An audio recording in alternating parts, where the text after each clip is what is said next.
Zee 24 तास एक पाऊल पुढे. पुतळे आणि वाद हा विषय काही महाराष्ट्राला नवीन नाही. म्हणजे पुतळे उभे करण्यावरून किंवा उभे केलेले पुतळे त्यांच्या देखभालीवरून किंवा त्यांच्या झालेल्या कथित विटंबनेवरून पुतळ्यांना वादग्रस्त बनवून ते हटवण्यापर्यंत अनेक वाद या महाराष्ट्रानं आजवर पाहिले. यापुढे आपण पाहणार आहोत. पण आज आपण ज्या पुतळ्यांविषयी चर्चा करणार आहोत तो मुद्दा मात्र वेगळाच आहे. कपड्यांची दुकानं अथवा मॉल्समधल्या पुतळ्यांवरून या वादाला तोंड फुटू पाहते. महिलांच्या अंतर्वस्त्रांचं मार्केटिंग करण्यासाठी उभे केले जाणारे दुकानाबाहेरचे पुतळे अश्लील आणि अनावश्यक असल्याचं मत मुंबईतल्या भारतीय जनता पक्षाच्या नगरसेविका रितू तावडे यांनी मांडले. आणि त्यानंतर अशा पुतळ्यांवर बंदी घालण्याचा प्रस्ताव मुंबईच्या महापौरांनी आयुक्तांकडे दिलाय. वाढते बलात्कार आणि अत्याचाराच्या पार्श्वभूमीवर अशा पुतळ्यांमुळे अपप्रवृत्तीनं खत पाणी मिळत असल्याचं पालिकेतल्या सत्ताधारी शिवसेना भारतीय जनता पक्षाचं म्हणणं आहे. महिलांच्या अंतर्वस्त्राचं प्रदर्शन करणारे पुतळे हटवण्याची मागणी योग्य आहे का? अशा पुतळ्यांमध्ये खरोखरच अपप्रवृत्तीनं खत पाणी मिळतं का? आणि अशा पुतळ्यांच्या बाबतीत काही वेगळ्या गाईडलाईन्सची गरज आहे का? यासारख्या प्रश्नांचा वेध घेऊया अश्लीलता पुतळ्यात की नजरेत या खास कार्यक्रमात.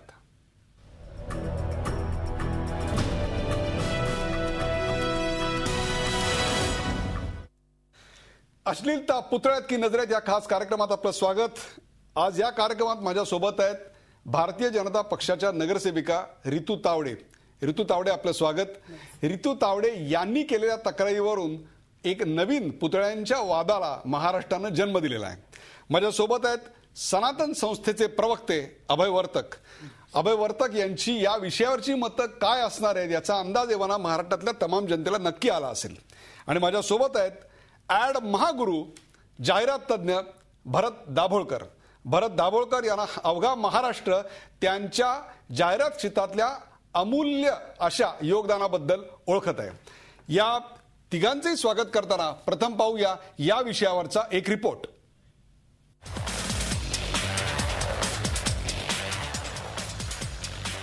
कदाचित काही दिवसांनी असे पुतळे मुंबईत दिसणार नाहीत.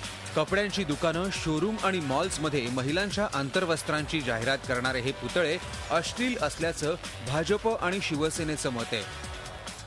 महिलांचा अनादर करणारे हे पुतळे अनावश्यक असून त्यांच्यावर ताबडतोब बंदी घालण्यात यावी असा प्रस्ताव मुंबईचे महापौर सुनील प्रभू यांनी आयुक्तांना दिलाय. ज्या पद्धतीमध्ये मेनिक्विन्स उभ्या करतात 2 पीसमध्ये ते दिसायला एकतर वल्गर दिसतं, विटंबना वाटते एक स्त्री देहाची. आणि हे होता कामा नये. जेणेकरून ह्या गोष्टीचं डायरेक्टली इनडायरेक्टली आज जे बलात्कारासारख्या किंवा ह्याच्या अब्युजमेंटच्या केसेस होतात त्याच्याशी डायरेक्टली इनडायरेक्टली हे रिलेटेड आहेत. आयुक्तांनी या प्रस्तावाला मंजुरी दिल्यानंतर असे पुतळे उभारण्याबाबतच्या गाईडलाईन्स आखण्यात येणार आहेत. अशा पुतळ्यांचा वापर सेक्स टॉईज प्रमाणे केला जाऊ शकतो असं भाजपचं म्हणणं आहे. राज्यात महिलांवरच्या अत्याचाराचं प्रमाण वाढत असताना तथाकथित विकृतींना खतपाणी घालणाऱ्या पुतळ्यांना सत्ताधाऱ्यांनी विरोध तीव्र केलाय. मात्र असे पुतळे वर्षानुवर्ष उभं राहत असताना पालिकेतल्या सत्ताधाऱ्यांना आत्ताच का जाग आली असा प्रश्न सर्वसामान्यांना पडलाय. देवेंद्र कोल्हटकर, झी मीडिया, मुंबई. माझ्या सोबत रितू तावडे आहेत. रितू तावडे, मला असं सांगा, आजपर्यंत हे पुतळे सुखनेव उभे होते, आजच ते तुमच्या नजरेत खोपायचं कारण काय? खरं तर हे आजपर्यंत उभे होते ही गोष्ट खरी आहे. आणि ह्या गोष्टीला मी गेले वर्षभर मी जिंकून आल्यानंतर ह्या गोष्टीचा विरोध माझ्या मनात पहिल्यापासून होता. पण एखाद्या गोष्टीला मांडण्यासाठी एखादं स्टेप्स लागते तसं हा भारतीय जनता पार्टीच्या ह्यांनी मी आज जिंकून आले. आणि आज मी जिंकल्यानंतर एक महिना 2 महिन्यानंतर मी ज्या विभागाचं प्रतिनिधित्व करते त्या विभागामध्ये MG रोडवरती सतत हे पुतळे घाटकोपरला सतत हे पुतळे मी बघतच होते. आणि वारंवार मी प्रभागच्या मीटिंगमध्ये हा प्रश्न घ्यायची की हे पुतळे तुम्ही उभारणं बंद करा. ह्यामुळे असामाजिक तत्वाची लोक जी असतात उगीच वाईट प्रवृत्तींना वाव मिळतं. त्याहीपेक्षा त्याच्या बाजूला जे शाळा कॉलेजेस आहेत, लहान मुलं येतात जातात त्यांच्या मनावरती काही परिणाम होऊ शकतो. या गोष्टींना एक खतपाणी घातल्यासारखं होतं. तर वारंवार मी या गोष्टीचा विरोध करत असताना अशा प्रकारच्या पुतळ्यांमुळे ज्याला इंग्रजीमध्ये मॅनिक्विन्स असं म्हणतात त्या मॅनिक्विन्समुळे लहान मुलांच्या किंवा अपप्रवृत्ती असणाऱ्या समाजाच्या मनावर फार मोठा परिणाम होतो असा आपला दावा आहे. आपल्यासोबत राहुल व्यवहारे आहेत. राहुल व्यवहारे, विचारा रोकठोक या कार्यक्रमात आपलं स्वागत. विचारा आपला प्रश्न रोकठोक. हा, नमस्कार सर. बोला. ऋतू मॅडम नमस्कार. हॅलो. बोला बोला.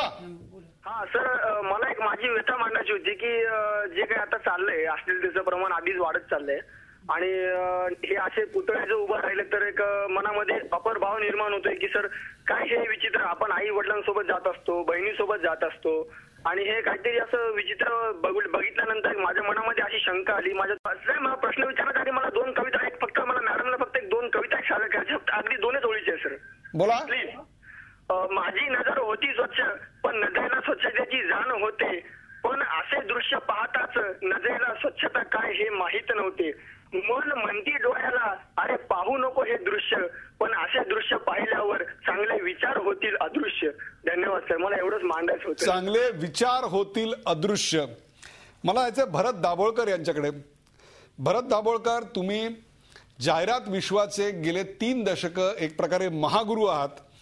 अशा प्रकारे हा एक जाहिरातीचाच प्रकार आहे. दुकानाच्या बाहेर अशा प्रकारचे पुतळे मांडून त्यावर अंतर्वस्त्रांची अथवा नऊवारी साडीची सुद्धा जाहिरात करणे हे काही आजचं नाहीये. हे इथं चालू आहे, परदेशात चालू आहे. तुम्हाला असं वाटतं खरोखरच याच्यामुळे समाज मनावर इतका वाईट परिणाम होतो, ऋतुताई म्हणतात त्याप्रमाणे? नाही, मला असं बिलकुल वाटत नाहीये आणि मी जाहिरातदार म्हणून सांगत नाहीये. मी एक सामान्य माणूस म्हणून सांगतो की माझ्या वडिलांचं दुकान होतं गवालिया टँकला आणि तिकडे गेली 50 वर्ष त्यांच्या दुकानात ब्राज आणि पॅन्टीज विकल्या जायच्या आणि त्या दुकानात लहान असल्यापासून मी ते पुतळे बघायचो, ह्याच टाईपचे पुतळे. आणि आमच्या कुणाच्याही मित्रांच्या किंवा आमच्या समाजातल्या कुठल्याही माणसाच्या मनावर त्याचा विकृत परिणाम झालेला मला आठवत नाही अजूनही. आणि आत्ताच काहीतरी नवीन काहीतरी काढणं, जेव्हा महाराष्ट्रासमोर इतक्या मोठमोठ्या समस्या आहेत सध्या उभ्या, त्यामध्ये हे काहीतरी एक लहानसं काहीतरी कारण काढून काहीतरी एक मोठा वाद निर्माण करणं मला वाटतं चुकीची गोष्ट आहे. आपल्यापुढे खूप मोठ्या समस्या आहेत, आपण सगळ्यांनी त्याच्यावर विचार केला पाहिजे. प्रत्येक पॉलिटिकल पार्टीने विचार केला पाहिजे, आपल्या सामान्य माणसाने आपण विचार केला पाहिजे. ह्या अशा काहीतरी अगदी म्हणजे आपण अगदी कॉमन गोष्टी म्हणतो, ट्रिव्हियल गोष्टींना मला वाटतं प्राधान्य देऊन आपण काही साध्य करू शकत नाही. आणि माझं असं म्हणणं आहे की आपण सध्या जेव्हा म्हणतोय की आपण प्रोग्रेसिव्हली आपण पुढे जातो आहोत, जेव्हा इंटरनेटला प्रत्येक लहान मुलांना इंटरनेटवर तुम्ही काही बघू शकता इंटरनेटवरती, तेव्हा तुम्ही फक्त हे पुतळे बंद करून तुम्हाला मुलांच्या मनावर काय परिणाम करायचे ते मला अजूनही खरोखर कळलेलं नाहीये. अगदी बरोबर आहे भरत. आपण विश्व उघडत चाललंय. लोकांना इंटरनेट, लहान लहान मुलं आता इंटरनेटवर जाऊन आपले कुठलेही साईट्स बघू शकतात. ते तुम्ही एक कंट्रोल करा पाहिजे की त्यात पॉर्न साईट्स बघू नयेत किंवा न्यूड साईट्स बघू नयेत. पण रस्त्यावर चालताना निर्जीव पुतळे, त्या काही सजीव बायका नाही आहेत की ज्या हालचाल करतायत, त्या अशा काही विचित्र कपड्यात फिरतात असं काही नाही आहे. हे निर्जीव पुतळे आहेत, त्यांना कधी कधी डोकीही नसतात, म्हणजे मानेच्या पुढे त्यांना काही नसतं वरती. आणि अशा पुतळ्यांना बघून तुम्हाला असं काहीतरी विकृत वाटेल हे मला खरं वाटत नाही. आणि माझं असं एक म्हणणं आहे की प्रत्येक मुलाला ज्यांच्या घरी आई किंवा बहिणी आहेत ते बघतात की आपल्या घरी ब्रास धुवून वाळत घातलेला नेहमी बघत असतात. त्यांना काही ब्रा ही काही नवीन चीज नाही आहे की काहीतरी विचित्र काहीतरी कपडा आहे तुम्हाला कधी आम्ही बघितलं नाही असं कधी होत नाही. कारण प्रत्येकाच्या घरात ब्रा धुतल्या जातात, पॅन्टीज धुतल्या जातात आणि त्या बाळल्या जातात घरामध्येच, प्रत्येक घरामध्ये. आणि लहान मुलं प्रत्येक वेळेला बघत असतात, ते त्यांना माहिती असतं की हे काय, हे अंगवस्त्र आहे, त्यांना माहिती असतं. अगदी बरोबर आहे. खरं क्षुल्लक भरत बरोबर आहे की एका क्षुल्लक गोष्टीचा आपण इतका भाऊ का करावा, त्याच्यामुळे संस्कृतीचं ऱ्हास होतोय आणि त्याचं रक्षण केल्याचा आव का नावाने. त्याहीपेक्षा सुद्धा जे आजूबाजूला चाललेलं आहे ते जर समोर घडत असेल तर त्यावर अशी तीव्र प्रतिक्रिया देण्यापेक्षा सायबर विश्व ज्यातून खऱ्या अर्थानं पोर्नोग्राफी आपल्या समोर येते, जिवंत पोर्नोग्राफी समोर येते, त्याविषयी काहीतरी करायला पाहिजे असं मत आता ऍड महागुरू भरत दाभोळकर यांनी मांडलं. आपल्यासोबत स्मिता तांबे आहेत. स्मिता तांबे मुंबईहून. बोला स्मिता तांबे, अभिनेत्री स्मिता तांबे, बोला. नमस्कार. मुळात मला असं म्हणायचंय की ह्या पद्धतीचे विषय आणि त्या पद्धतीच्या ज्या चर्चा आहेत त्या खरं तर मुलांच्या कानावर पडल्या तर त्याच्यामध्ये काहीतरी वावगं आहे, काहीतरी म्हणजे आपणच क्युरिओसिटी डेव्हलप करतो असं मला असं वाटतं. मुळात म्हणजे माझा एक अनुभव मला सांगा असं वाटतं. एकदा मला एका मॅनिक्विनवरचा ड्रेस प्रचंड आवडला होता, मी जेव्हा शॉपिंग करत होते एका मॉलमध्ये तेव्हा. तर तो ड्रेस आवडला तर मी म्हटलं नाही मला हा मॅनिक्विनवरचाच ड्रेस हवा. तर त्या दुकानदाराने ते आतमध्ये ड्रेसिंग रूम मध्ये नेलं, तो ड्रेस मला काढून दिला, त्या मॅनिक्विनवर वेगळा ड्रेस चढवला आणि नंतर मला तो जो मॅनिक्विनवरचा ड्रेस होता तो मला मिळाला. तर मला असं वाटतं की ही तसदी तर सगळेच जण घेतात. हा, जे मॅनिक्विन्स अगदी उघडे असतात, काही दुकानदार लक्ष देत नाही, त्याच्यावर मात्र माझा डेफिनेटली आक्षेप आहे.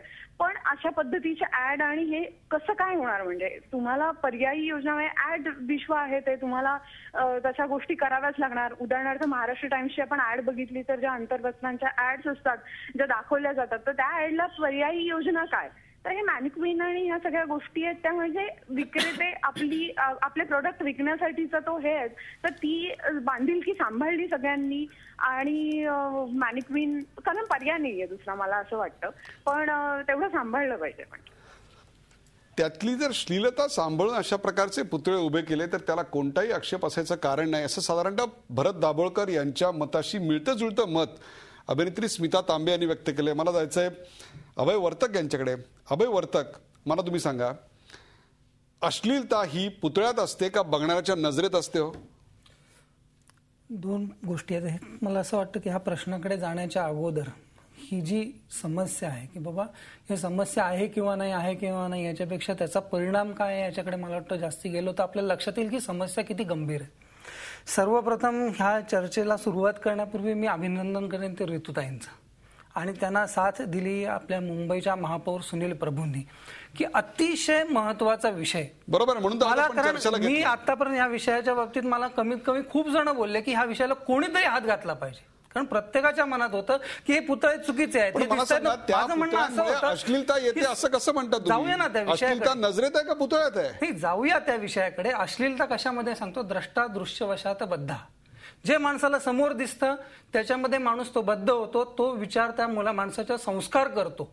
माझं सांगा की माझं म्हणणं आहे की ते पुतळे आहेत त्याच्यामध्ये विकृत आहेत, जे आंबट शौकीन आहेत ना त्यांच्याबद्दल बोलूयाच नको, कारण त्याला गटरातलं पाणी प्यायचं तो कुठेही पिणार आहे. प्रश्न असा आहे की एखादा 13-14 वर्षाचा मुलगा आपल्या आईचा हात धरून जेव्हा बाजारात जातो किंवा 10-12 वर्षाचा मुलगा, ते बघितल्यानंतर त्या मुलाच्या मनावरती होणाऱ्या संस्काराबद्दल आपण विचार करतोय. आपल्या घरामध्ये जेव्हा आपण आई वडील वागताना नेहमी विचार करतात मुलांच्या देखत कसं वागायचं. माझं म्हणणं की आई वडील काय विचार करतात? मुलांवरती संस्कार करायचा आहे. तसंच या समाजाचे जे पालक आहेत, मग ते राज्यकर्ते असतील, पत्रकार असतील, आपल्यासारख्या आमच्यासारख्या सामाजिक आध्यात्मिक संघटना असतील, हिंदुत्ववादी नेते असतील, त्या सगळ्यांचं पालकत्व आहे की त्यांनी समाजामध्ये काय रचना असावी काय नसावी याच्याबद्दलचा विचार करून, कारण त्या मुलांचा विचार करायचा आहे, भवितव्यामध्ये येणाऱ्या पुढच्या पिढीबद्दलचा विचार करायचा आहे आणि हा विचार आता जागतिक स्तरावरती केला जातोय. मला सांगा, पॉर्न वेबसाईटच्या बाबतीत दाभोळकरांनी सांगितलं याच्यावरती बंदीविषयक गांभीर्याने बघितलं जाते आज फ्रान्स आणि इंग्लंडमध्ये. आज आपल्या भारतामध्ये बघतच नाहीत. आपल्या इथे सर्वसामान्य 2 मुंबईतल्या सायन कोळीवाड्यामधल्या वकिलांना याचिका करावी लागते की बाबा पॉर्न वेबसाईट बंद करा. हेच पुतळे हे देखील याच्यामध्ये एक विकृती आहे, ही लक्षात येत नाही. कारण त्या प्रत्येक येणाऱ्या आई आणि महिलांना जर कुठल्याही, माझं म्हणणं अगदी 10 महिलांना कोणालाही प्रश्न विचारा की तुमचं म्हणणं काय, मला 100% आजही भारतातली खात्री आहे की 9 महिला किंवा 10च्या 10 महिला सांगतील हे चुकीचं आहे.